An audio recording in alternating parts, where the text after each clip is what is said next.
please subscribe and don't forget to press the bell icon to get notified whenever we upload a new video.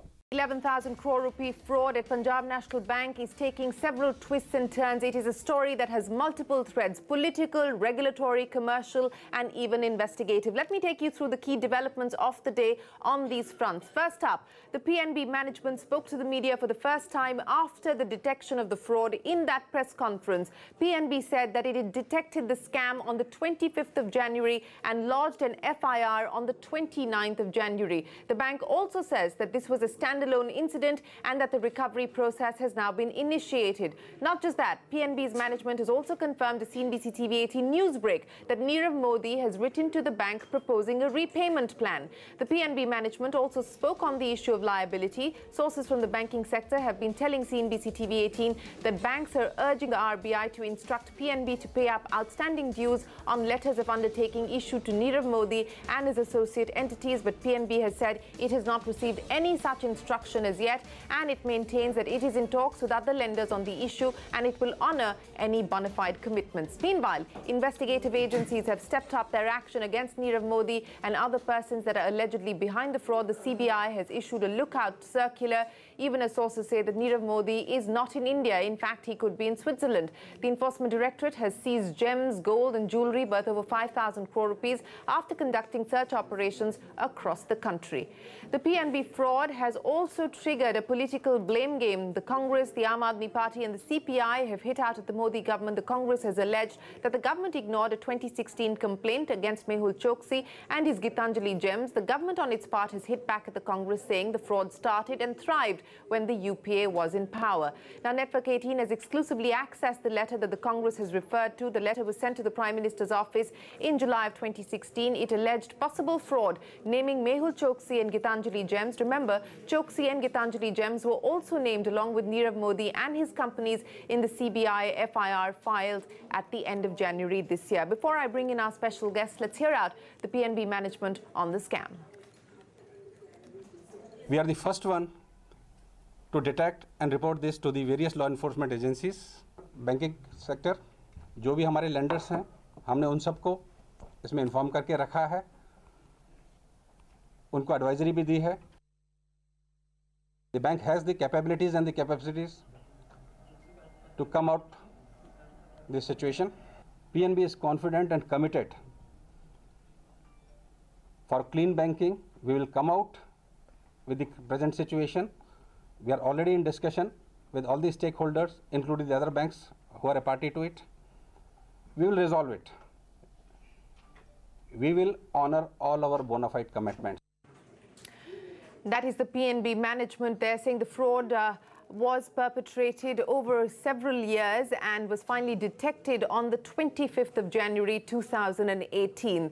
This fraud has now taken on political hues. At a press conference today, Congress spokesperson Randeep Surjewala hit out at the government for choosing to stay mum despite a tip-off on Nirav Modi in 2016. The Congress has also targeted Prime Minister Modi for the presence of Nirav Modi in the India business delegation at Davos. That's not all. Congress President Rahul Gandhi has tweeted from his official handle as well. The tweet said, and I quote, "Guide to looting India by Nirav Modi, hug PM Modi, be seen with him in Davos, use that clout to steal 12,000 crore rupees, slip out of the country like Malia while the government looks the other way." The Bharatiya Janata Party fielded Law Minister Ravi Shankar Prasad to counter the Congress charge. Prasad said the Congress's accusation that PM Modi helped Nirav Modi escape the country was shameful. He emphasized the Prime Minister never met Nirav Modi and advised the Congress against indulging in picture politics.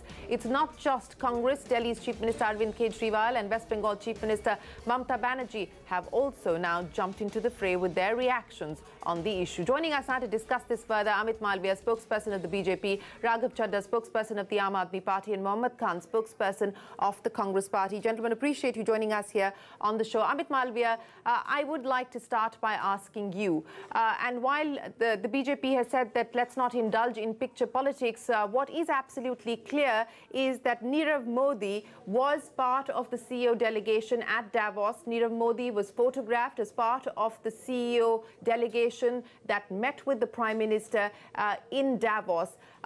The Davos event finished on the 27th of January, and on the 29th is when we see Punjab National Bank file that complaint with the CBI, and then, of course, the CBI charge sheet is filed. How do you respond to that? Firstly, I want to clarify that he was not part of the Prime Minister's official delegation. If at all, he was there in his capacity as a member of the CII, and he was clicked in the same frame as several other CEOs who were part of the CII were. And therefore, if there's any question to this effect, it should be put to the CII, and the PMO, the Prime Minister, should not be dragged into it. Point number two is that the Congress party has been trying to muddy waters and trying to pull in Mehul Choksi and the supposed complaint made against him to Nirav Modi. The fact is that they too are different. There have been 42 FIRs on Mehul Choksi's company and they are under investigation. This particular scam, which has followed a similar modus operandi as the Mehul Choksi one, has been discovered by PNB, reported to the CBI, and the government has acted very swiftly to confiscate 5,100 crore worth of assets and properties. Their families have not been tipped off and sent abroad, as the Congress is alleging, because these people are anyway NRIs. May I ask you? Abroad, may I ask you? Just said, may I ask they are you in Switzerland or wherever they are at the moment.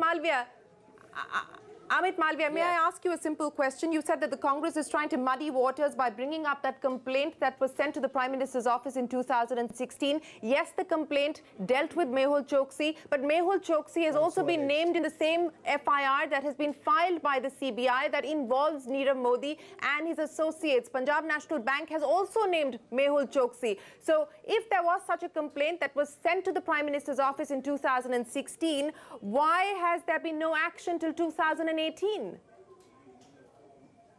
That's because there are certain companies of Mehul Choksi which are sister companies to Nirav Modi and are involved in this transaction, as has been reported by PNB, and that's the reason CBI has named both of these. Since the modus operandi is same, it's probably the same bank branch and the same staff in PNB and the supervisory staff who've been involved in it. And my question was very simple. My question was very simple, Amit Malviya. I said if the Prime Minister's office received a complaint in 2016 saying that Mehul Choksi was involved in fraud running into thousands of crore rupees, why is it taken till 2018 for any kind of action to be taken? Well, the Prime Minister's office is not the investigating office. It had forwarded to the concerned department, and the department has initiated process, and that's how these 42 FIRs have been filed against Mehul Choksi and his various companies. And that's the action that has followed. We are mixing the two things. The Nirav Modi case, which is right now in the limelight, is something that also involves companies which are owned by Mehul Choksi, and therefore the both of them are named. It's the same modus operandi, same branch, and same individuals. That is the reason. And one more thing I want to tell you here. The fact is that the swiftness with which the government has acted is quite unprecedented, and the government is very clear that we are going to ensure that every penny that has been taken off the system, if at all, because the PNB CMD today said that they're still to crystallize the liability, if there is any, because the note that they put out as a caution note to various other banks says very clearly that some of these facilities were used for evergreening their previous loans, which means that they were paying off the previous loans by taking fresh ones from another one. So really, what is the amount or what is the liability that is outstanding is still not known, and it's a matter of investigation. Well, we can only go by what the PNB management has said, and the PNB management has itself informed the exchanges of a number of 11,000 crores. You're right that it is going to be a matter of investigation on what the final amount is, and of course who bears the liability. We've been having that conversation with former RBI deputy governors who believe that prima facie the liability rests with Punjab National Bank, but that's a matter of another debate. Mohammad Khan, I want to get you to respond to what we've heard there from Amit Malviya and respond to the criticism that, look, this is a matter of great national distress. This is taxpayer money. Let's not bring it down to picture politics. Well, I don't know how to respond to the rambling defense put forth by this fellow, but I will say this. Shireen, let's look at the facts. Let's start with July 2016. The letter goes to the Prime Minister's office. A gentleman by the name of Hari Prasad writes to the Prime Minister's office in detail. As this fellow himself admitted, those companies are linked with the Nirav Modi group. So the two are inextricably linked. The Prime Minister's office acknowledges that letter, forwards it to the ROC. The ROC closes the complaint. Thereafter, letters of undertaking. These very banks, what they don't tell you, Shireen, is that they continue to lend money under the watch of this government. This government, which has on your channel prided itself on being fiscally prudent, on putting in place mechanisms of oversight. But I also want to put on record that it dates back to 2011 when your government was in office. I will take that So at face value. both need to take the blame. No, Shireen. You could have made this allegation 4 years ago had they caught this. Today, on this day of all days, the blame lies solely at the doorstep of the BJP, and I'll tell you why. The first time can be an accident. The second time can be a coincidence. The third time, it's a deliberate pattern. Lalit Modi, Vijay Mallya, and now Nirav Modi, they all flee the country. Every time they get information and he's defending them, he's saying, no, they're not Indian citizens. No, they left before. What are you doing, man? The fact is, this happened on your watch. LOCs are always convenient. It also happened on your watch, Mohammed Khan. Not as much as this. Mohammed Khan, no, I don't want to get into whose scam was bigger.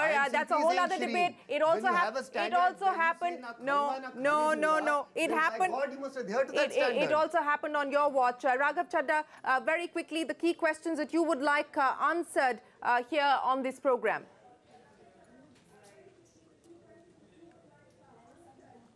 Well, the key questions, Shireen, are pretty clear. First of all, why did the Prime Minister's office did not act on this complaint that was sent by this whistleblower called Hari Prasad, dated 26th of July 2016.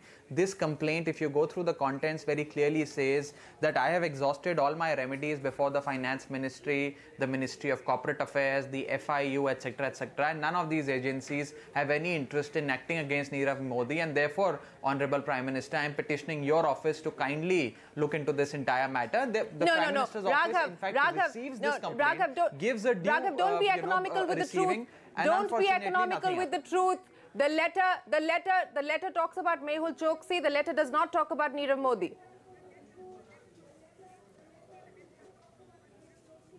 Now, it talks about Mehul Choksi and the companies of Mehul Choksi, who happens to be Nirav Modi's close aide. His companies are also under the scanner. These companies are also the companies which have taken these LOUs from the Punjab National Bank. And this entire fraud, this fraud that was brewing, was brought to the doorstep of the Prime Minister, and unfortunately nothing happened. Number two, in the month of January 2018, to be precise, 23rd January 2018, the Prime Minister is seen with this gentleman in Davos, and in that picture that we have also put out in our press conference. Now, I refuse to believe that there are no due diligence, checks and balances, etc. in place to ensure and scrutinize every person who happens to be part of the Prime Minister's delegation who gets clicked with the Prime Minister under the banner of World Economic Forum. Number three, it is absolutely incorrect to put this entire blame on one petty executive of the Punjab National Bank. It's a fraud of 11,400 odd crores, which I feel has the senior most people in this country holding the senior most offices, the highest offices in this country, to be complicit in this entire case. And lastly, Shireen, let me point out, even whether it was the case of Mr. Vijay Mallya, who before absconding and before becoming a fugitive was seen breaking bread with senior ministers of the BJP government in the parliament premises hours before he boarded his flight to London. Similarly, Nirav Modi also happens to break bread with the Prime Minister before he becomes a fugitive. So therefore, the circumstantial evidence somewhat points towards the fact that are these fugitives being informed and notified by these government agencies or the ministers themselves? I don't want to draw extrapolations basis circumstantial evidence.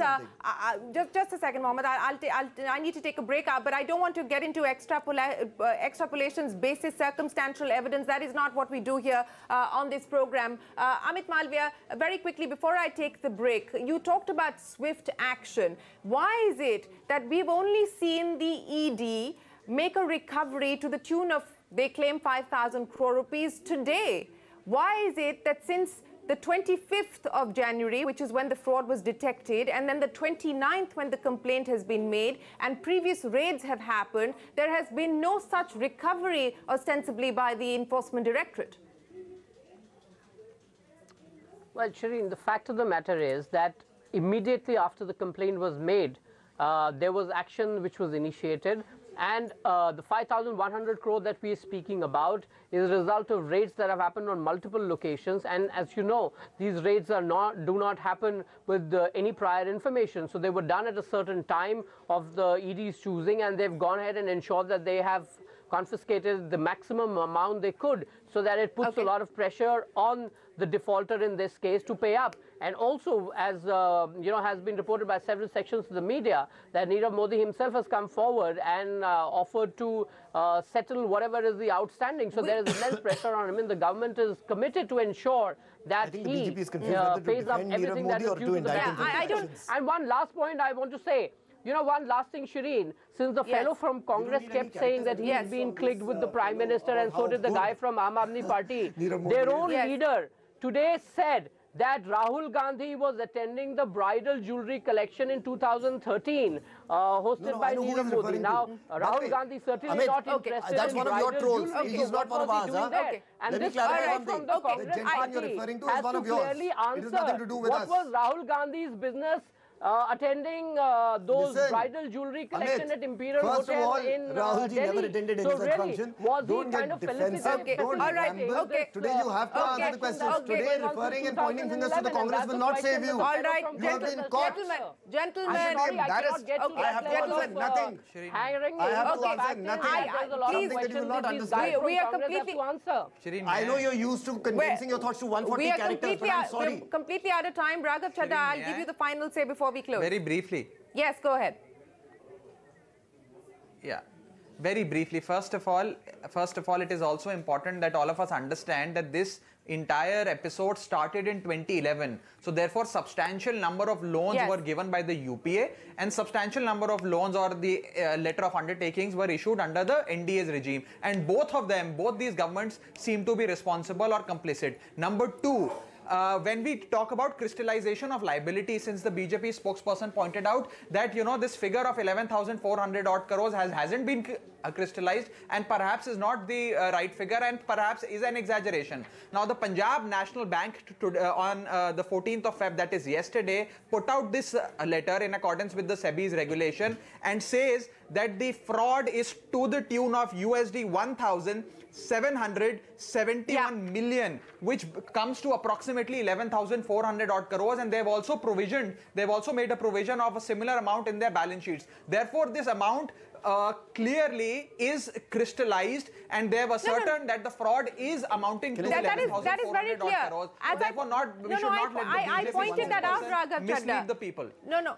I pointed that out. I pointed that out. There is no question. There is no question of. Can I say one sentence? Yes. Sorry, we're completely out of time. Just one sentence, very quickly. Very quickly, Mohammed. In this scenario, there are only two outcomes. Either the BJP government is negligent or they are complicit. Neither scenario is flattering to them, which is why these people are this desperate are trying to turn the spotlight on the Congress unsuccessfully. Final say. Look, I must tell the Congress party that they should not park their sins at our doorstep, because the big NPA these are all your sins. These are people who've left on your watch. Than any other you are being held responsible for You're repeating yourself. Which we will undo even now. No, let's not. Okay, all right. You made that point. You made that point. I thought you had something new to say. I thought you had something new to say, but we're going to. You've made that point already. Amit Malviya, you've made that point already. The blame. No. Let's not play. Maybe if I tweet it, Amit, you'll understand it. Or maybe if I'm off a picture, you'll understand it. We're at the end of this debate. Mohammed, Amit Malviya and Raghav Chadha, appreciate you joining us here on CNBC TV18. That's the politics of the PNB fraud. And of course, we'll get you the bankers who will speak with us in about 30 minutes from now on India Business Hour. From all of us here for now, thanks for watching. Markets Today is up next.